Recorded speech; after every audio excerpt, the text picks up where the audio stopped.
A real transformation is underway in downtown Pittsburgh, a transformation from a central business district built primarily for business to a neighborhood full of expanding residential opportunities. In recent years, developers have converted a number of older office buildings into apartments and condos, and the trend continues with new construction as well. Millcraft Investments has been a real leader in downtown reinvestment with two significant developments in motion, one just off Market Square and the other at the site of the former Saks department store. Lucas Piatt is President and Chief Operating Officer of Millcraft, and welcome back. Good to see you again. Happy New Year. Happy New Year. Yeah, you're off and running. You got your deals together. You're ready to go into the ground, right? We had a great closing at the end of 13, and it's a pretty exciting time moving into 14 for us right now. We closed our Gardens at Market Square project, $104 million project. And that's the one that's right off of Market Square, between Market Square and downtown Pittsburgh and Wood Street, right? Yeah, we look at it kind of like the little last area of blight, you know, connecting Cultural District to Market Square, and then connecting Market Square really to Point Park University's Academic Village project. So I think it's a pretty transformative project, and it's been a challenge getting it to where we are right now. There's 12 layers of financing in the project. Gee whiz. Yeah, what's going to happen there? What's going to happen on the garden site? So it's mixed use. $104 million project. Again, we'll have a 198-room Hilton Garden Inn hotel, a really nice urban hotel.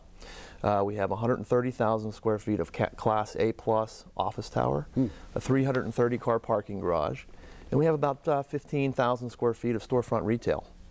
So it's a really nice mixed-use project. That's great. Do you think there's that kind of demand for retail there in that district right now? Yeah, I mean, we could pretty much be done with the retail right now as far as leasing goes. Really? So we already have Burgatory lined up. We're going to do a concept called Roost 50. We have an area for about 800 square feet for a coffee deli.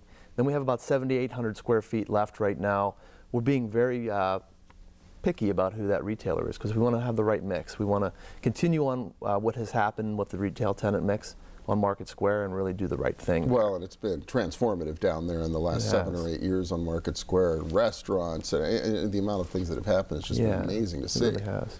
Well, and the other project is the one on the old Saks Fifth Avenue site up at kind of at the corner of Smithfield and Fifth Avenue.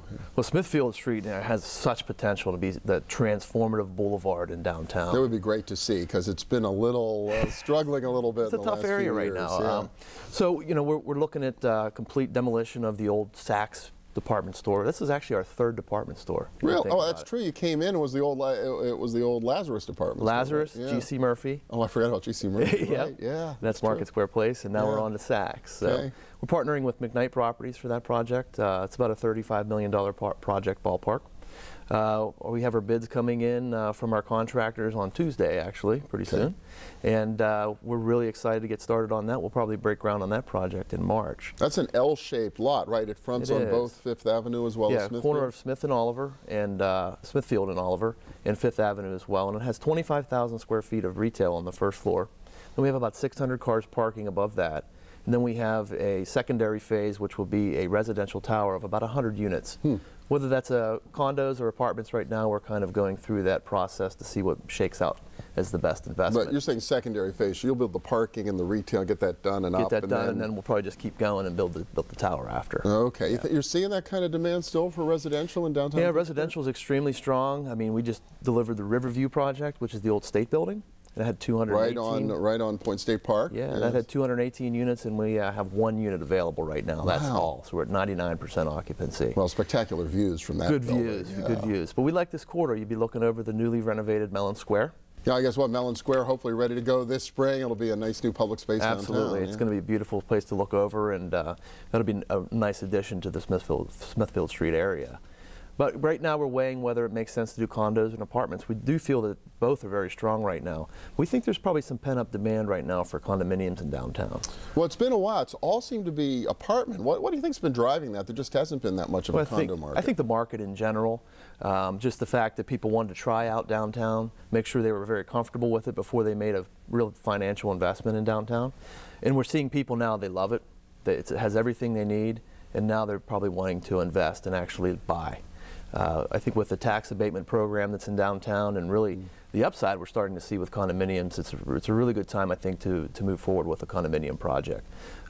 Although we're not in stone yet, and we're still going to probably do some market studies to feel out where we are there. Yeah, because you're not the only one doing residential now. It's suddenly become a hotbed. You guys were sort of the pioneers down there. After the Cultural Trust, I guess they did a building very early on. Ralph Falbo did a building. Yes. But you were the company that kind of saw the potential there, but there's a lot of activity now. It's a great time right now for residential in downtown, and I think we're still one of the strongest markets in the country in residential, and office as well. So it's a really great time for the city, and I only see one great way to go, and that's up. And I think a lot of other folks are seeing it too with the outside investment coming from outside of the city, other areas. Sure. You have Highwoods, who's invested in the city now, and PMC, who's invested, Philadelphia Management Company, and a lot of others as well. So it's grown organically now, and I think it's a really exciting time. Well, it really is. Well, congratulations really for helping to change the face of downtown Pittsburgh. Lucas Piatt from Millcraft Investments. Thank you so much. Thanks, Bill. I appreciate the opportunity.